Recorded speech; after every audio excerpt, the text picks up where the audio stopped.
తిరుపతి లడ్డూ వివాదం మీద జరుగుతుంది సార్. కోట్లాది మంది భక్తుల మనోభావాలకు సంబంధించి దీని మీద మీ అభిప్రాయం సార్? కమిషన్ల కోసం దేవుడితో కూడా ఆటలాడుకుంది వైసీపీ. అంటే డబ్బే, డబ్బు డబ్బు డబ్బు. ఎవడు పనిచేసినా డబ్బే, ముఖ్యమంత్రి పనిచేసినా డబ్బే, మంత్రి పనిచేసినా డబ్బే, TTD board chairman, TTD member, ఎవరైనా డబ్బు డబ్బు. వాళ్ళకి ఒక సెంటిమెంట్ లేదు. ఎందుకంటే ఇతర మతాల వాళ్ళకి పక్క మతం మీద ఏం గౌరవం ఉంటుందండి? వేరే మతాల మీద మామూలుగా మానవత్వం ఉన్న వాళ్ళకైతే గౌరవం ఉంటుంది, వీళ్ళకి అది లేదు.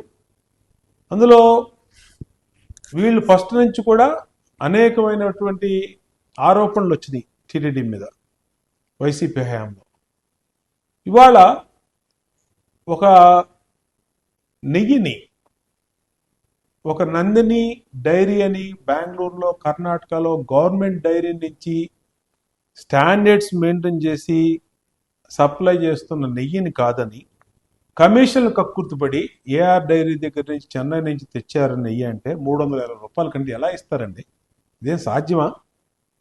నెయ్యి ఏమన్నా ఆయిల్తో తయారు చేసేదా? కాదు కదా. న్యాచురల్గా ఆవు పాలతో దాన్ని ఒక ప్రాసెస్ ప్రకారం నెయ్యి తీస్తారు. అలాంటి దాన్ని వీళ్ళు దీన్ని కమిషన్ కక్కుర్తి పడటం వల్ల 350 రూపాయలకి రేటు మాట్లాడారంటే దాంట్లో ఖచ్చితంగా వాడు కలపాల్సిన కలిపితేనే వాడికి ఓటుకుంటుంది. అంటే 200 రూపాయలు కూడా లేని దాన్ని 350 రూపాయలు కొని డూప్లికేట్ నెయ్యిని తీసుకొచ్చారు, కల్తీ నెయ్యిని. దానికి ఫస్ట్ నుంచి చెప్తున్నాం మేము, లడ్డూలో నాణ్యత తగ్గింది. ఇది ఎవరైనా చెప్తారు, మీ ఇంట్లో అయినా చెప్తారు, మా ఇంట్లో అయినా చెప్తారు. ఎవరైనా లడ్డూ తిన్నవాళ్ళు, గతంలో చాలా టేస్ట్ ఉండేది, తిరుపతి లడ్డు ఒక రూమ్లో పెడితే ఆ రూమ్ అంతా వాసన వచ్చేది, అలాంటి పరిస్థితి పోయింది అనేది వైసీపీ హయాంలో జనరల్గా ఉన్న టాక్. అలాంటిది ఈ ప్రభుత్వం రాగానే దాని మీద టెస్టులు చేయించాం. టెస్టుల్లో ఇండియాలో టాప్ మోస్ట్ ల్యాబ్స్లో గుజరాత్లో ఆనంద్ అనే టౌన్లో ఉన్నటువంటి ఎన్ఎఫ్సిఎల్ ల్యాబ్లో చేపిస్తే క్లారిటీ వచ్చింది. దాంట్లో యానిమల్ ఫ్యాట్ వాడారు. ఎవరు వాడారు? ఎవరు ఏమో జరిగింది ఇదంతా? గత ప్రభుత్వం. మరి దానికి ఏం సమాధానం చెప్తాడు జగన్మోహన్ రెడ్డి?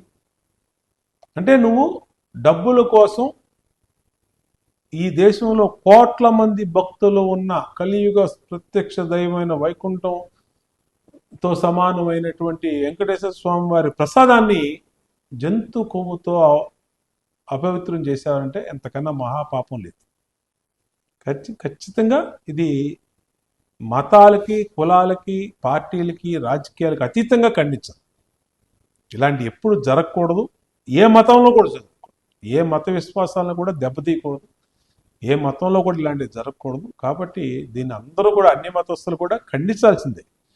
డబ్బే ప్రధానంగా, డబ్బు డబ్బు డబ్బు అనే దీని మీద జగన్మోహన్ రెడ్డి చేసినటువంటి పైశాచిక క్రీడలో తిరుపతి లడ్డూ కూడా అపవిత్రమైంది.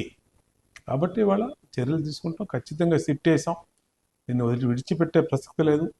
హిందువుల మనోభావాలతో, భక్తుల మనోభావాలతో, వెంకటేశ్వర మనోభావాలతో ఆడుకున్నటువంటి ఎవరిని కూడా విడిచిపెట్టాం. ఎన్టీఆర్ జిల్లా విషయానికి వచ్చేటప్పటికి జగ్గైపేట టీడీపీ వశం అయింది మున్సిపాలిటీ, నందిగామ అయింది, కొండపల్లి కూడా రేపు అవుతుంది. What about Vijayawada corporation? ఖచ్చితంగానండి. మేమైతే మా ప్రయత్నం ఏమి ఉండదు. వాళ్ళ అభివృద్ధి కావాలనుకున్న వాళ్ళు ఖచ్చితంగా మా వైపు రావాలనుకున్న వాళ్ళు వస్తే ఆహ్వానిస్తాం. అన్ని చోట్ల వస్తున్నారు. ఇప్పటికీ విజయవాడలో కూడా చాలామంది వైసీపీ కార్పొరేటర్లు టచ్లో ఉన్నారు. ఏ మూమెంట్లైనా జరగచ్చు, రావచ్చు.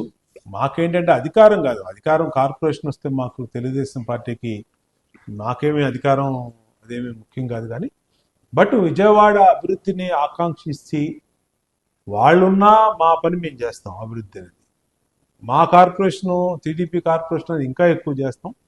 కాకపోతే వాళ్ళు వార్డుల్లో ఏ పనులు అవ్వలేదు గత 3 సంవత్సరాల నుంచి వైసీపీలో. కాబట్టి అసంతృప్తితో, అంతర్మదనలతో వైసీపీ కార్పొరేటర్లు ఉన్నారు. ఏ మూమెంట్లైనా టీడీపీలో రావచ్చు. ఖచ్చితంగా టీడీపీ కైవసం చేసుకుంటారు. వాళ్ళు అసంతృప్తితో ఉన్నారు అనుకోవచ్చా సార్? లేదంటే అధికార పార్టీ రెడ్ బుక్లో వస్తున్నారు అనుకోవచ్చా? వీళ్ళని మీ గ్రౌండ్ లెవెల్లో ఉన్న కార్యకర్తలు ఎలా రిసీవ్ చేసుకుంటారు? ఎందుకంటే గడిచిన 5 సంవత్సరాల నుంచి సెంట్రల్ కాన్స్టిట్యున్సీలో ఉన్న ప్రతి ఒక్క కార్యకర్త చాలా ఇబ్బందులు పడ్డారు. వాళ్ళు స్వాగతిస్తారంటారు. అంటే మా వాళ్ళని ఇబ్బంది పెట్టిన వాళ్ళని మేము తీసుకోం, ఖచ్చితంగా తీసుకోం. మా కార్యకర్తల జోలికి వచ్చిన వాళ్ళని, అలాంటి రికార్డు ఉన్న వాళ్ళని ఎంత పరిస్థితి ఉన్నా తీసుకునే ప్రసక్తి లేదు. అలాంటి లేని వాళ్ళని, క్లీన్ చిట్టు ఉన్న వాళ్ళని మా కార్యకర్తల సమ్మతితోనే తీసుకోవడం జరుగుద్ది. వస్తే అయినా మాకేం ముఖ్యం కాదు ఇది, వాళ్ళు వస్తానంటే ఖచ్చితంగా తీసుకుంటాం. కానీ అది కూడా మా కార్యకర్తల అభిప్రాయాల మేరకే. ఫస్ట్ మా కార్యకర్తలు, మా డివిజన్ నాయకత్వం యాక్సెప్ట్ చేయాలా, యాక్సెప్ట్ చేసి ముందు పెడతాం, పలానా వాళ్ళు పార్టీలో చేరతానంటున్నారు ఏంటని వాళ్ళందరూ ఎనానిమస్ అభిప్రాయం ఇస్తేనే చేర్చుకోవడం కూడా జరుగుతుంది.